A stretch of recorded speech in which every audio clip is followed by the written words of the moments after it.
Assalamualaikum dan selamat malam para pencari cerita. Selamat datang di Victorama, dunia tempat kisah-kisah tak biasa. Jangan percaya sepenuhnya, tapi jangan juga berpaling. Karena cerita kami ini mungkin menyentuh lebih dari sekedar pikiranmu. Dan jika kamu suka, silahkan like, komen, dan subscribe untuk cerita-cerita selanjutnya.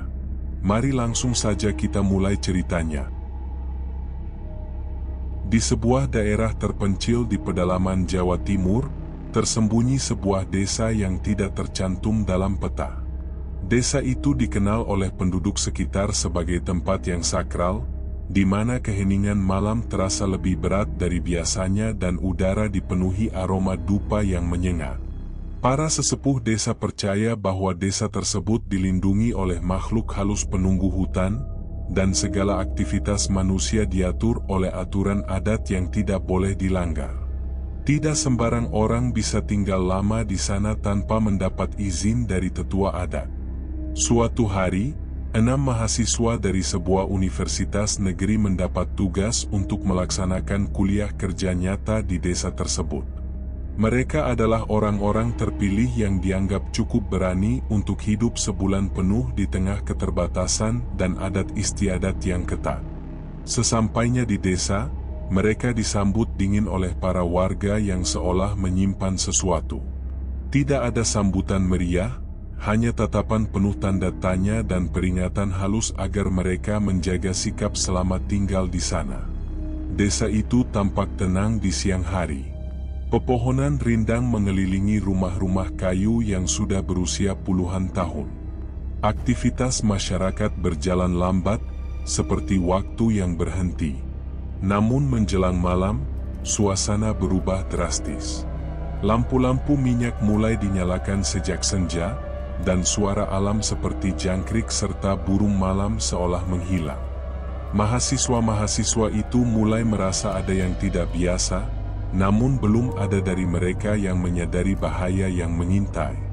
Pada malam pertama, mereka dilarang keluar rumah setelah pukul 9 malam. Larangan itu disampaikan oleh kepala dusun dengan nada tegas. Katanya, setelah jam tersebut, desa bukan lagi milik manusia. Tentu saja mereka menganggapnya sebagai bentuk kepercayaan lokal yang tidak perlu ditanggapi serius. Namun, 2 orang dari mereka diam-diam keluar untuk melihat suasana malam hari di desa. Mereka tidak menemukan apa-apa, hanya keheningan yang sangat menusuk. Hari-hari berlalu dengan aktivitas biasa seperti mengajar anak-anak, membantu pertanian, dan mengumpulkan data. Namun sejak kejadian malam itu, 2 mahasiswa yang melanggar larangan mulai merasakan gangguan aneh. Mereka sering mendengar suara gamelan dari arah hutan, dan kadang mencium bau melati yang datang tiba-tiba. Mereka mencoba mengabaikannya, tetapi gangguan itu semakin intens dan membuat mereka sulit tidur. Mahasiswa yang lain mulai menyadari bahwa 2 temannya berubah. Mereka menjadi pendiam, sering melamun, dan beberapa kali ditemukan duduk termenung di belakang rumah menghadap hutan. Salah satu dari mereka bahkan terlihat seperti berbicara sendiri. Kekhawatiran mulai menyelimuti kelompok itu, tetapi mereka memilih untuk tetap tenang agar tidak menimbulkan kepanikan di antara warga desa yang sudah terlihat tidak bersahabat sejak awal. Pada minggu kedua, seorang mahasiswa perempuan mulai bermimpi buruk secara berulang. Dalam mimpinya, ia melihat seorang penari berbusana tradisional menari di atas panggung yang mengambang di tengah hutan. Penari itu menatapnya dengan mata kosong dan mulut tersenyum lebar.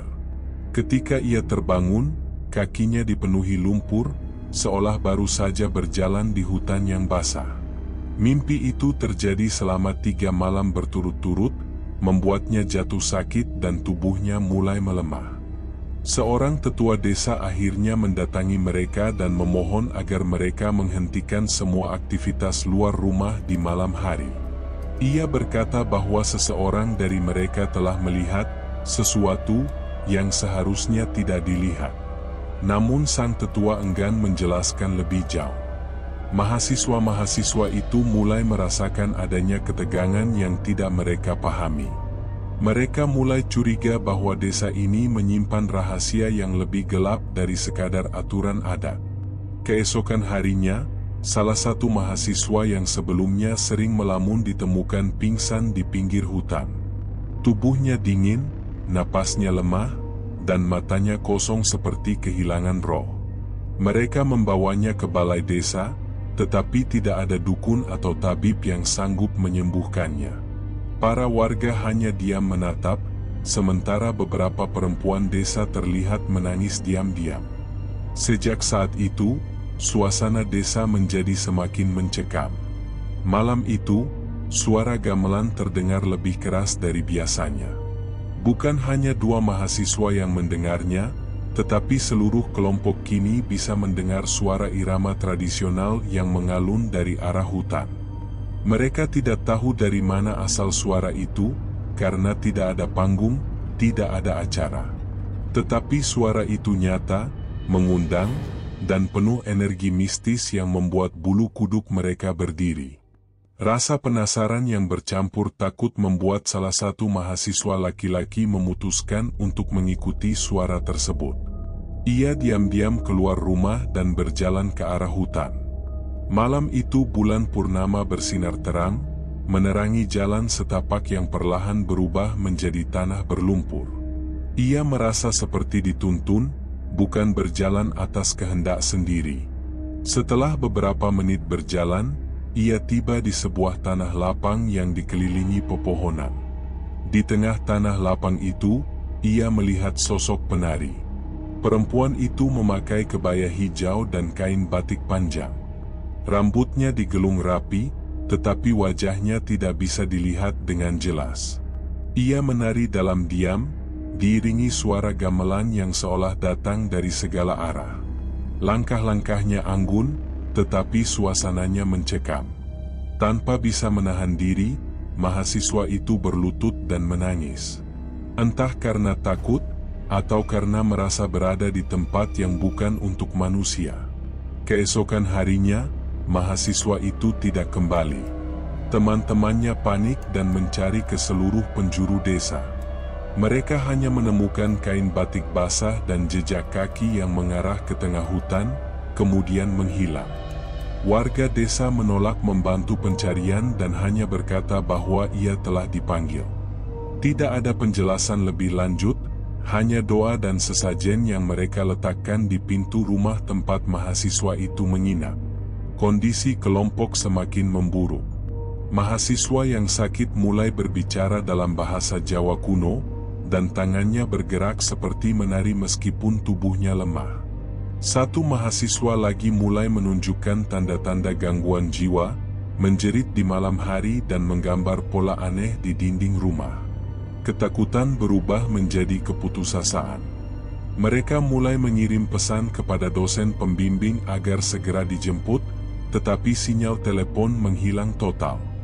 Pada minggu terakhir, hanya 3 dari 6 mahasiswa yang masih bisa berpikir jernih. Mereka memutuskan untuk mencari bantuan ke desa terdekat dengan berjalan kaki melalui jalur luar hutan.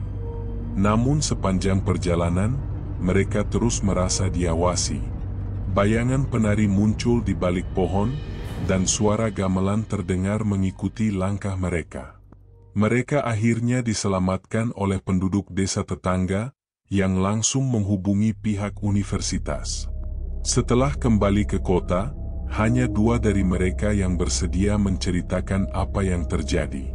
Seorang lainnya memilih bungkam total dan dirawat di rumah sakit jiwa.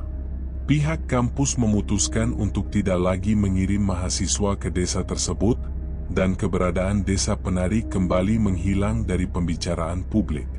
Semua dokumentasi tentang desa itu dihapus, seolah tidak pernah ada. Namun trauma tetap tinggal.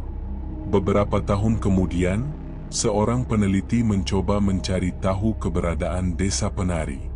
Ia menemukan arsip tua yang menyebutkan bahwa desa itu dulu adalah pusat pelatihan tari ritual yang ditujukan untuk komunikasi dengan roh penunggu hutan. Namun setelah serangkaian ritual gagal, desa itu ditinggalkan dan dibiarkan tersembunyi di balik hutan. Tidak ada yang tahu siapa yang kembali menempatinya, atau makhluk apa yang kini menguasainya. Cerita tentang KKN di Desa Penari akhirnya menjadi legenda yang beredar dari mulut ke mulut. Tidak ada kepastian, tidak ada bukti nyata.